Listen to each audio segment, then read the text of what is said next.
Hey, what's going on, everybody? Top of the morning. This is Super Bowl Sunday. I think this is February 11th, 2024. Super Bowl, what is this, 58? Or some crap like that. It's taking place today in Las Vegas, Nevada. It's Kansas City Chiefs versus San Francisco 49ers. This is a repeat of 4 years ago when we had the COVID year of 2020, and I don't even know, I'm not even sure if you could say COVID without getting any type of penalties on YouTube, but any which way, said and done. 2020 we had that same matchup, and as it played out, KC won and beat San Francisco in a close game. So before we even start, I'm your host of the Morning Beer Podcast, Daryl Davis. What's going on? I'm heading on to work, and I'm just talking to you real quick about today's topic. Today's topic is pretty much, and I know you see plenty of the YouTubers with this type of topic, especially the ones dealing with sports and conspiracies and stuff like that, but is the NFL rigged? A resounding yes. So I'm going to point out a few things, a few players, former NFL players that testified to this, and then in different podcasts and different social media platforms, or just social platforms in general, where they stated that the outcome and the scenario and the storyline is rigged, kind of like what the WWE is. Me as myself, I'm a huge WWE fan, so I understand when I see a rigged product. I understand when I see a storyline. I followed WWE since I was a youngin'. 43, so I've been following it for approximately 36 years. So with that being said, I know a product that's rigged when I see one. I know a product with a storyline. I know when people are trying and not trying. I know when people are pulling punches, holding back. I know a rigged I know a rigged boxing match. I know a rigged WWE match when I see one, and all WWE matches are rigged. So the body language, the tone, the effort and stuff like that, you know, there are some players that do take plays off and stuff like that. Granted, that happens. It's I played football, played baseball. There are some plays that don't warrant you giving 100% effort because you're not involved in the overall outcome of the play's result. But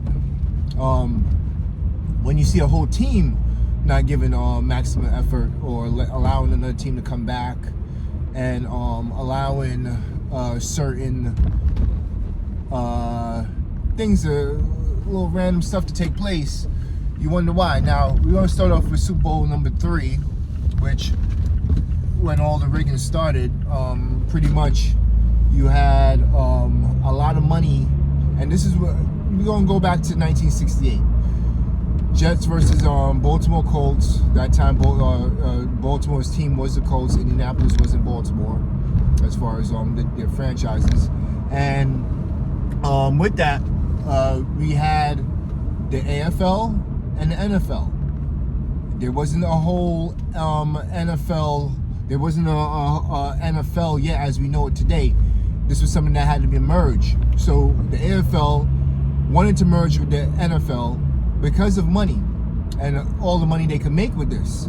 So of course at that time, the Mafia was involved, a lot of Vegas ties with the Mafia and stuff like that. So Vegas had a big foothold in NFL from the day it started, and even to this day. So with that, the NFL is in bed with Vegas. A lot of money is being made hand over fist, right? So what big event could allow you to make the most money every year? The Super Bowl. Who watches it? More eyes are on it, more bets are made, more spreads are being looked at and stuff like that. The playoffs in general too are a big cash grab, and all year round the regular season is a cash grab with players, bets being made and stuff like that. My whole thing is let's look at this NFL season. Let's look at what is being done. So now we have Taylor Swift enters the chat. She goes out and like I'm not into celebrities. I hate celebrities. I believe they're the useless puppets that influence weak-minded people to be the way they are, to do the things they do, to control a narrative, control a agenda and stuff like that. That's what they're used for. They're unimportant. I deal with them face to face in my day job sometimes, and they're no different. They bleed the same blood as me and you. They're no different. They're humans. I don't put them on a pedestal. I pretty much treat them normally. I say what's up. They would say what's up back if they want to. If not, I keep it moving. I don't act starstruck, nor care to let them know that, oh, I know you're this and that, and talk about their accolades. I just say what's up and ask them about what it is that they need done and blah blah blah. So anyway, moving on. Taylor Swift enters the chat now, and she's dealing with, and like I was saying, celebrities most of these times. Yes, celebrity is more likely a celebrity would date a celebrity because they're at events together and stuff like that, and they've seen each other, and they might think, so it makes sense. But a lot of times it's placed together from agents and stuff like that. Oh, it'd be nice if you got with this guy. It can help build your platform more, or get this higher and this higher and stuff like that. And those little games are being played. And honestly, I care less of a super couple. I care less of a Jay-Z and Beyonce. That shit don't mean anything to me. I could care less what they shitted and what they ate last week. None of that stuff mean anything to me, and it shouldn't mean anything to you. But that's people live by this. So with her entering the chat now, she's dating one of the stars of the Kansas City Chiefs, who at this season, let's put their season in perspective. They lacked in a lot of areas defensively, and I'm a football fan. They lacked but this year I haven't watched 0 minutes of the playoffs. I haven't watched and followed as much. I follow for fantasy purposes. However, my work schedule kind of takes me away from that, and having a toddler, kind of takes you, away from that. So, with that, I didn't watch NFL much this year, but I kept my ears and eyes open for certain things. And they didn't have a great season. They actually was 11-7. This was one of their worst seasons in the last 7 years since Mahomes been taking charge. Nobody had them really pitted to go to the Super Bowl, except for a few people that seen the writing on the wall with Taylor Swift being involved. Baltimore had a way more superior team defensively and offensively. They had more weapons, and they had home field advantage. Yet somehow, some way, Kansas City made it to the Super Bowl over Baltimore. And it wasn't even close if you understood the beginning of the game and all the turnovers and stuff like that, and the way Lamar, who might win the MVP, Lamar Jackson, was playing. So let's figure out why. The why is Taylor Swift. Taylor Swift is going to bring more eyes to the Super Bowl. It's going to bring the casual viewers, not the actual football fans that like to watch football. It's going to bring in the casual viewers, like maybe my mom and stuff, who doesn't even watch an ounce of football, but she'll probably watch this year. She's 76 and stuff like that, but she's into celebrities sometimes and TMZ and all this other stuff. I watch none of that. It's going to bring in people that normally don't watch these things and just go to these events and stuff like that. It's going to bring eyes. So why is that a thing? Two things. And now we're going to start going into conspiracies a little bit. One, money, right? More bets are going to be, with more eyes equals more bets, right? That's going to bring in more bets to Vegas. I'll give you a spoiler on who I believe is going to win, and if I had to bet money, which I'm not a gambler at all. I'm scared. I don't like handing off money, because that's what gambling is. You just hand off your hard-earned money to a bookie or to somebody else. You rarely win. The percentages are so low; it's in the single digits. Don't even like tell me, oh, I won this and this and that. Who cares? The percentages of the bets, the percentages won is so small. It's actually like fool's gold sometimes to even like want to bet. So I don't bet on that shit. But if I was to bet, I'll tell you who I got my money on. And it's not who you're thinking. But anyway, more bets are going to be made. More eyes are going to be on the product. Great for the NFL. It brings them in revenue. It brings Vegas in revenue, which Vegas is married to the NFL. Hence why the Super Bowl is in Vegas. Hence why a team had to move to Vegas. Same thing baseball is doing now with the Oakland A's, is moving a team to Vegas because they too are in bed with Vegas now. And they always been. Most of the owners in baseball, and I'm a baseball purist and historian, most of the owners in baseball was involved with the Mafia. Most of the owners in the NFL was involved with the Mafia in the 60s, 50s, 30s, 40s back then.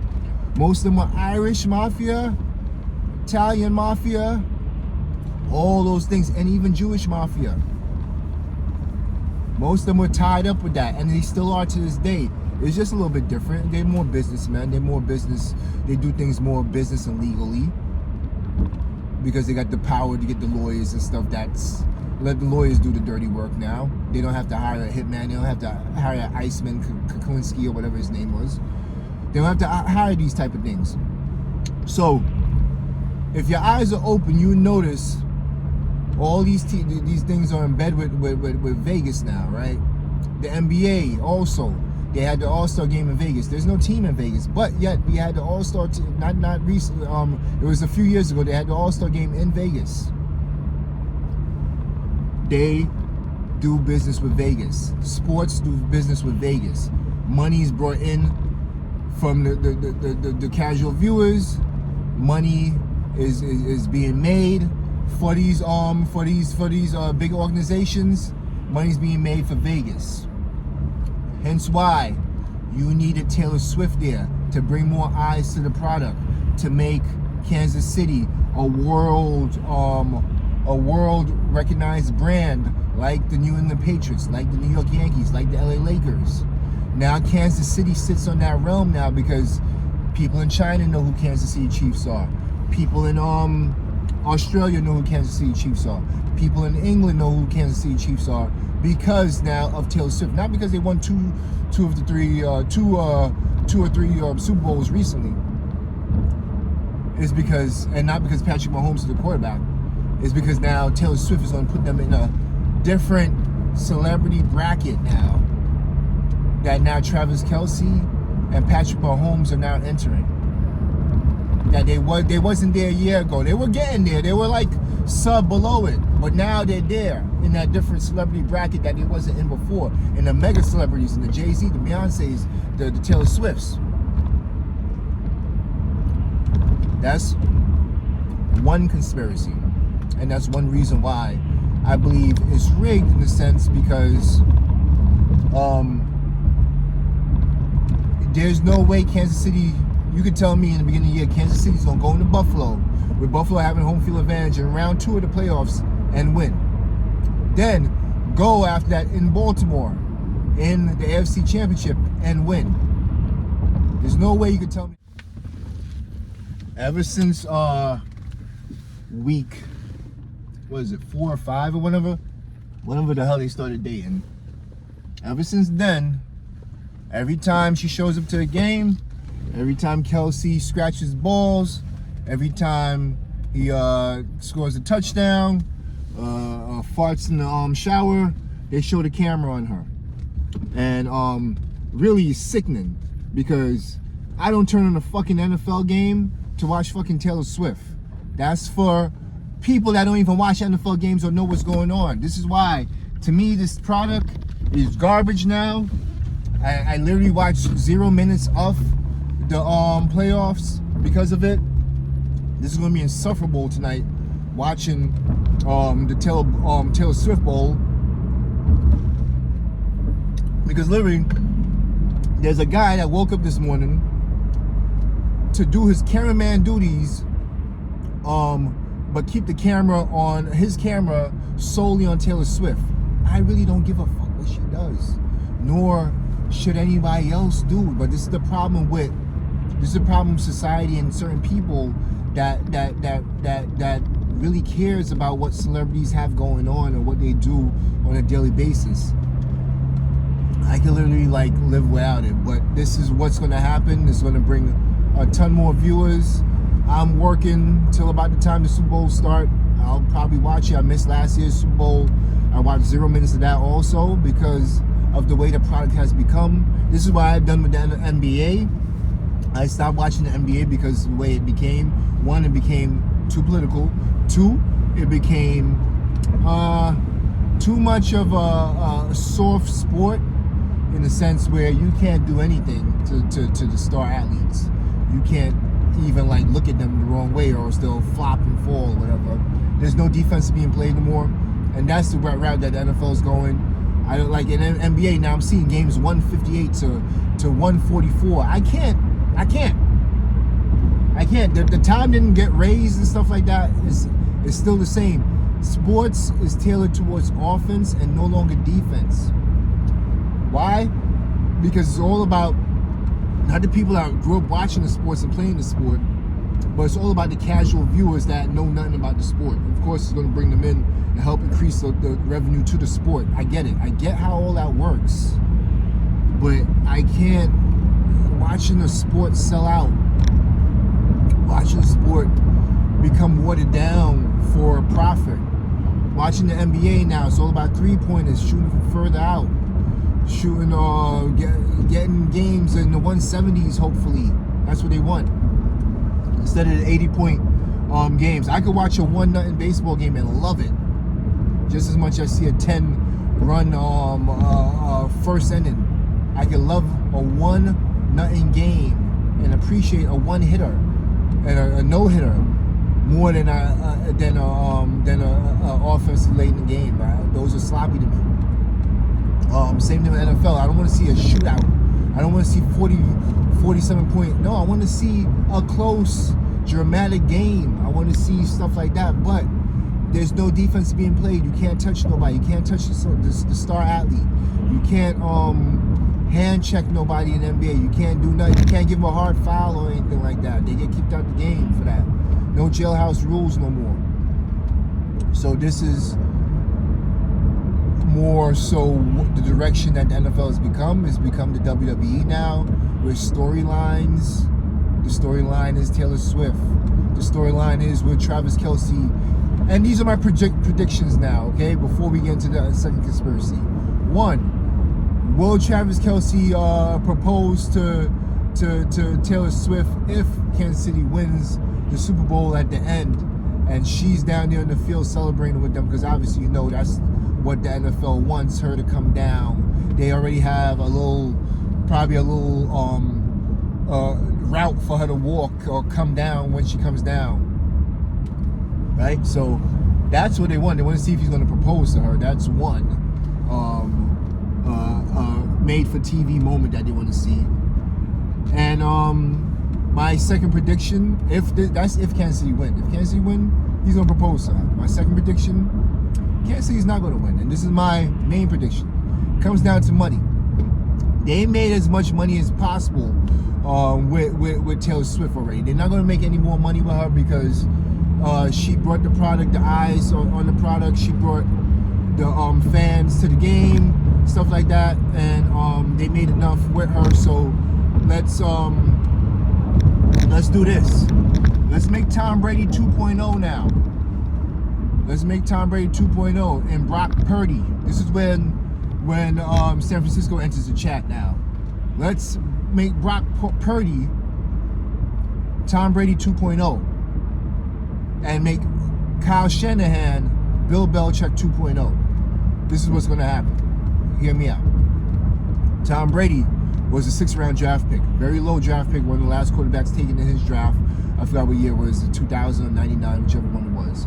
Brock Purdy was the last player chosen in his draft, period. Last quarterback taken. And came out of nowhere, relieved the starting quarterback due to injury, which was Garoppolo, who took them to their last Super Bowl 4 years ago in 2020 when they went against Kansas City. He relieved Garoppolo and took his place and never surrendered the starting position since then. Tom Brady did take them to the Super Bowl that first year when he did take over.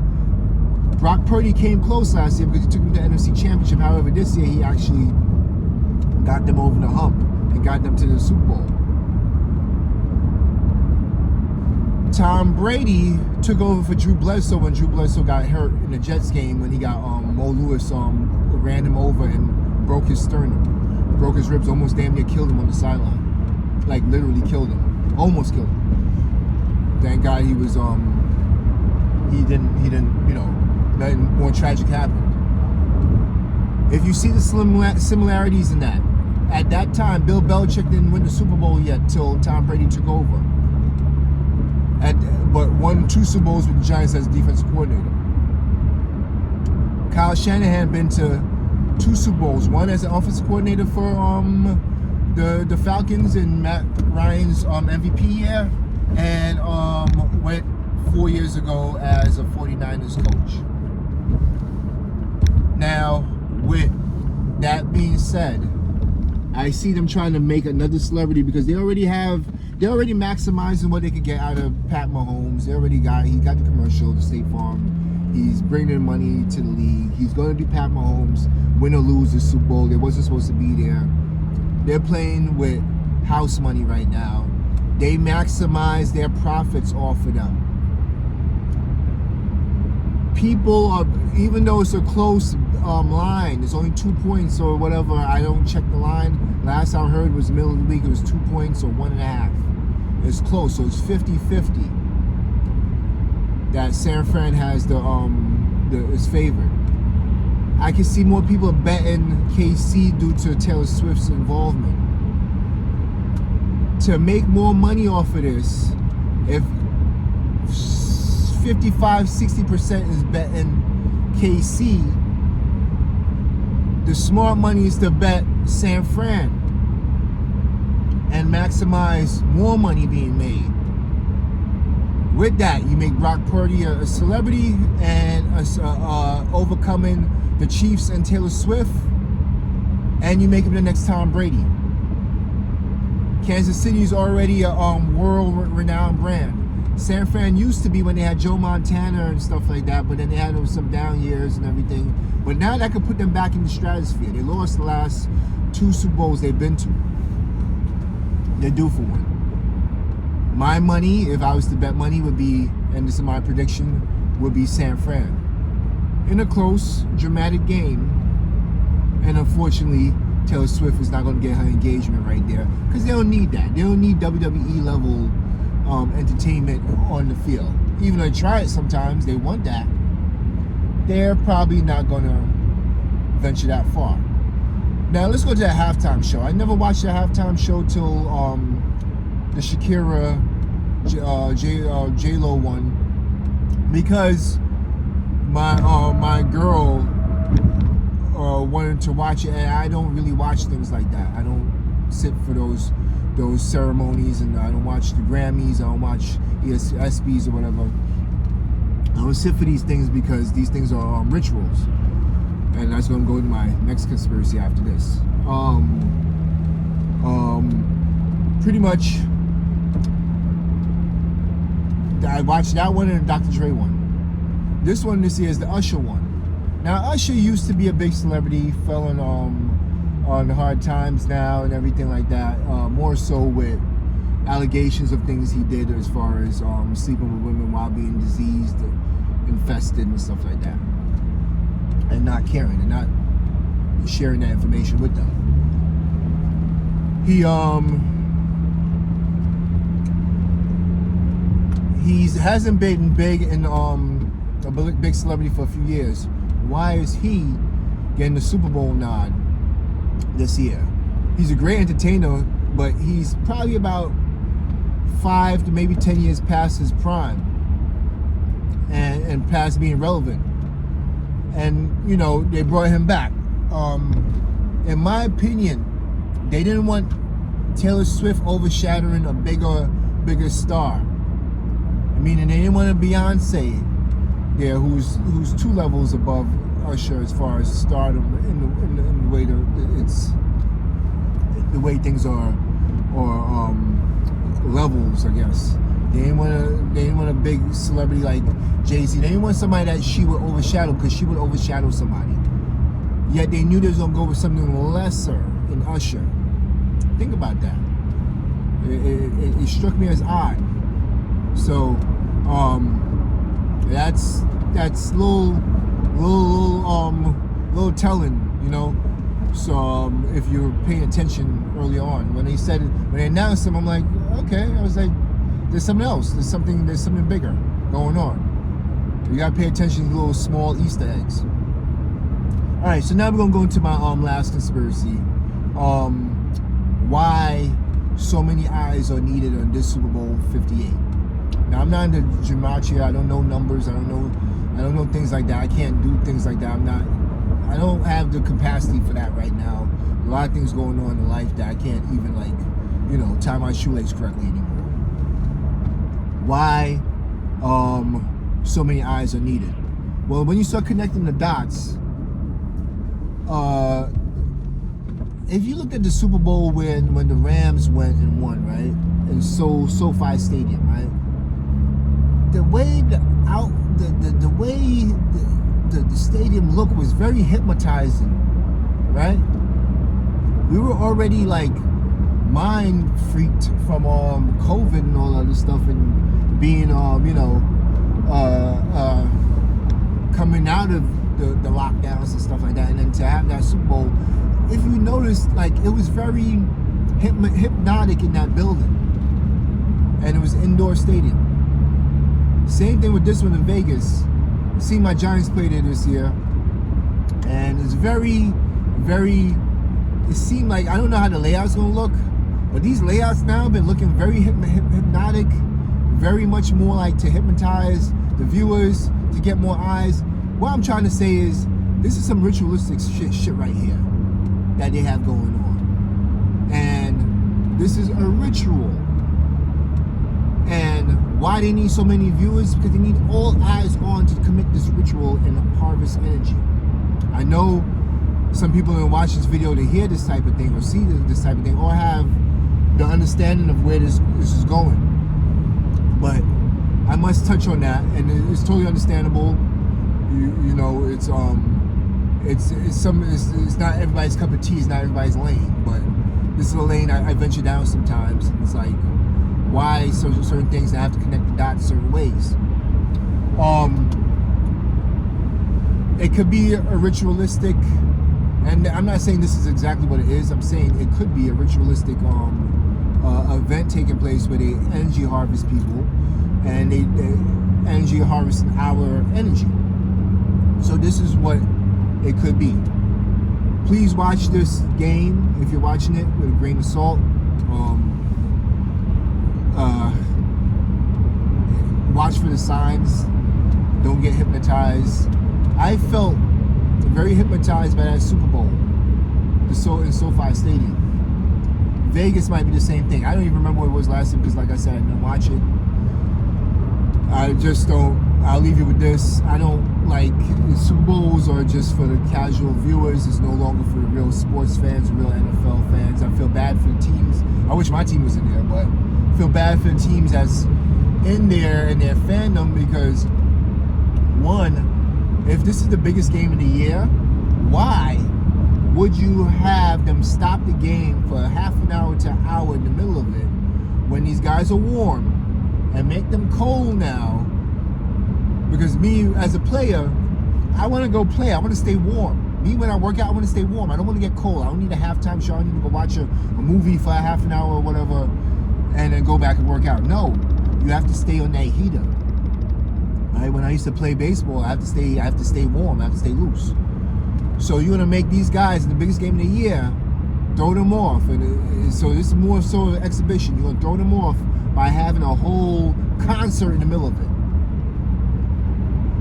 How realistic is that? This is why is becoming more and more rigged every year. The halftime shows are becoming longer and longer, more elaborate, more so, more viewed than the actual game itself. The actual outcome is not a concern to people no more. Hence why I believe these things are rigged for viewership, for more money, revenue, for more energy harvesting, if that's a category that you want to delve into. And it's no longer a pure sport where it has a true outcome. It has become the WWE now, where it's scripted. Oh, and like I stated back in the first in the beginning of the video, look at Super Bowl III. They needed to make the merger happen. They needed Joe Namath. Joe Namath didn't win in that Super Bowl. Earl Morrall, the quarterback of the Colts, the Baltimore Colts, gave away that Super Bowl. The Colts were 14-2, and like the most dominant team of that era, and it was favored, biggest ever. And the Jets didn't have no type of they didn't have no good squad yet. They won it. They won it 16-7. There's no way they should have been on the field with them that day. But Bubba Smith, who played defensive end, he was the top defensive player on that squad for the Colts, mentioned himself, he believed Earl Morrall, and there's videos of this, and I could probably find a link and put it down near the bottom. Earl Morrall, on an interview he did with Michael Irvin and some other people, and it was like more of a round table interview. He said that Super Bowl was rigged, it was given up, the Mafia was involved, it was rigged for money, it was rigged for the merger, it was rigged for the NFL to be what the NFL is today. Adrian Foster, Dwight Smith, who was played on the Tampa Bay Buccaneers, won MVP in the Super Bowl one year. And who was the other person? God damn, it was another running back. Adrian Foster. I had it written down. Damn. It was another running back that came out and said, I'll probably leave it down in the description. Read the description below. I'll put it down in the description. It was another running back. They all put it on air. So you can find these videos. I'll look for the link and show you the videos. They all said the NFL is scripted. They gave them a script in the beginning of the year. You're gonna blow out your knee in week 7. You're gonna do this. You're gonna rush for 300 yards this week. Everything is scripted. Everything is freaking scripted, and there's nothing real going on in the NFL. What they can control, they control. Bubba Smith said it starts with the quarterback. The quarterback is key to throwing the game. These other players, Dwight Smith said that in that game, Rich Gannon, the quarterback for the Oakland Raiders when they went against the Tampa Bay Buccaneers in like 2003, actually the coach, Brian Callahan, went back on what was successful and went back to their old offense on the day of the Super Bowl. In that week, he changed it up in practice and went from what was successful to what was not successful, and handed the Super Bowl to John Gruden and the Tampa Bay Buccaneers. Dwight Smith won the MVP, had like 2 interceptions in that game. He's a defensive back, little known player, he wasn't a star. He came out and said that, it made no sense to him and that it's rigged, and it's unfortunate. I'll leave that information down below.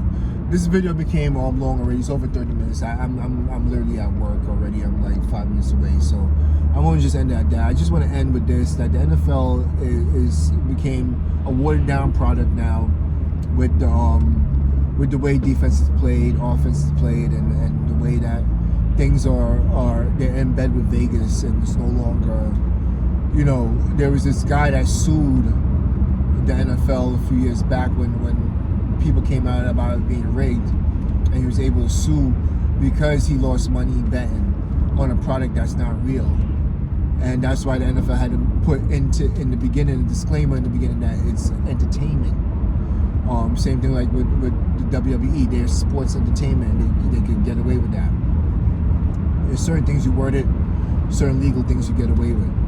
So with that being entertainment, he actually, I think it was gonna win this win the case, and they worded things differently to protect themselves. Be careful. I don't tell you what to do as an adult, but me as an adult, I tell you what I don't do, and I don't gamble over big money. At least I might do like little friendly bets, little cute baby shit, but you know, it is what it is. But I'll leave you at that, man. I gotta go into work. Another day in paradise. You guys stay safe, be up. I'm your host of TheMorningBeerPodcast, Devereaux Davis. Please like, share, subscribe, tell a friend. The NFL's rigged, people. San Francisco all the way, they're gonna win. Next year the New York Giants are gonna win. Talk to you later, peace.